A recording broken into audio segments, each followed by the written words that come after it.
подорож для мене це щось особисте. Це стан, коли ти маєш час, щоб встигнути пережити маленьке життя з уламків спогадів.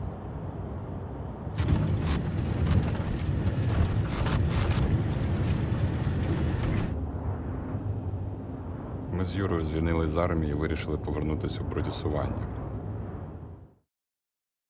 This is a really intense film, but it's got a lot of heart and passion to it. It's very creative, as evidenced by the fact that the filmmakers, they wear multiple hats in this. They have a responsibility to work sort of as journalists, but they're also inserting themselves into the war at the same time. So they're sort of serving as soldiers of a sort, resistance fighters, rebel fighters, if you will, and at the same time they're documenting everything they're doing along the way and turning it ultimately into the film that you see here. And it's an incredible journey. It's a non-linear timeline. I was really curious to see how they were going to pull this off. But they jump back in time from opening and closing, bookending the story on what is sort of almost a dystopian kind of future tone that they employ here with the news footage and the interview with Sean Penn on CNN. It does sort of set a tone visually for what's to come and what's possible, and the sort of the Brave New World style storytelling style that they employ, and the nature of the story is such that anything is possible, especially when you're, at one point you're a successful film producer going to the Oscars, and the next you're on the front lines of a war, and you're also serving as a filmmaker at the same time. There's so many layers to this story. It's really, really fascinating to see, and it totally sucks you in right from the start. Really like the way this was set up, the timeline, but not sticking to the timeline, how we were jumping around in the timeline and going, on a journey with these guys, almost like, going into our memories, remembering the past, and then jumping into the future, and then in between. It was just really different and creative and unique, and it actually kept me more intrigued throughout, rather than sticking, with a linear timeline, which can get a little bit, can drag on, I guess. It's nice to kind of jump around, but it also, I think, made the point more as well,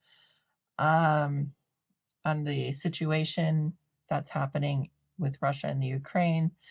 And the fact that they had the filmmakers put in a lot of different types of, visuals with the news footage, their own footage, which, was really, really dangerous, and, is for them to be involved right in the trenches while trying to film and talking to these Russians that they were talking to at times, and really just kind of putting themselves at risk. I thought it had a nice pace to it, nice sound design overall, great tone for this horrible wars that it documents, and really makes you, as the viewer, horrified. I mean, because I think a lot of the news that we see doesn't have quite the footage that this has, or edits what we see. And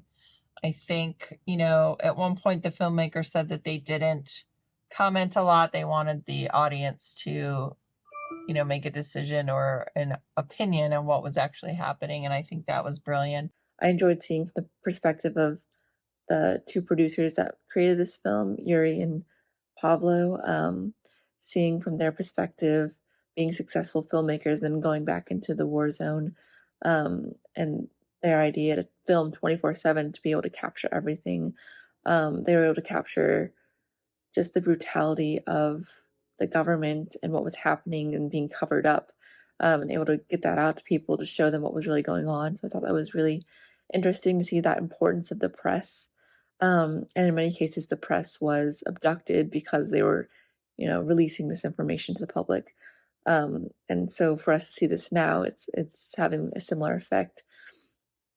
So yeah, I love seeing from their perspective. I loved just learning so much about the Ukrainian-Russian war that I didn't know before, especially all this build up before 2022 because I feel like we hear a lot about what's happening now and not what caused it.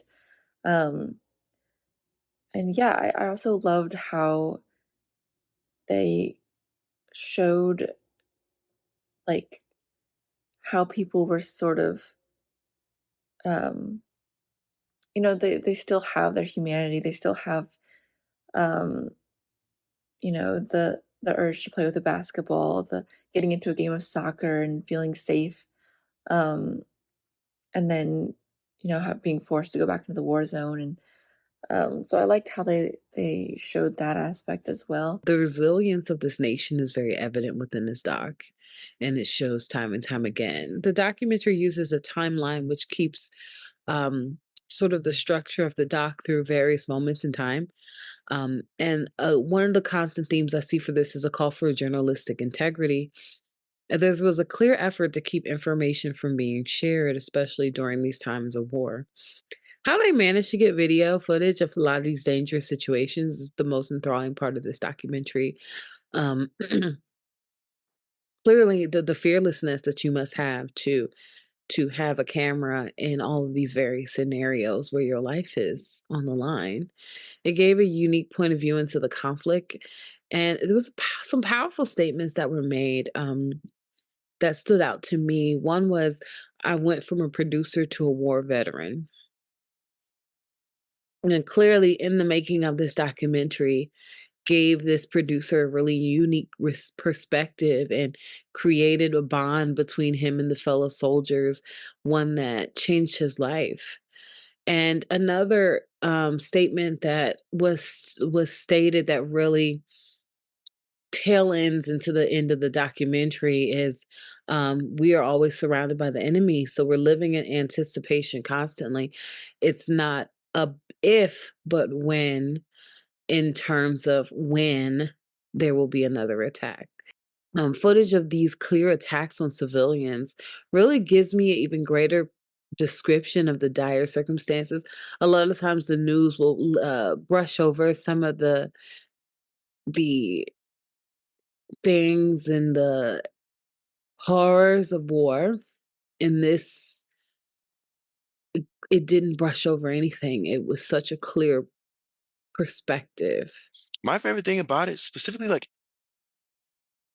I liked how on the ground it was. I liked how real it made the war. Like, we always, like, especially as an American who's never traveled or anything, um, the war, from our perspective, it can become very abstract and very like over there or whatever. But this made it like real in your face on the ground, similar in emotional impact, realness to, like, I guess what I would imagine it felt like to be in the 70s watching Vietnam on TV, like how real it became for people, like it really like put the war like into perspective, um, which I think is kind of the whole point of a documentary like this. I could see this becoming like the one of the defining documentaries of this war for history.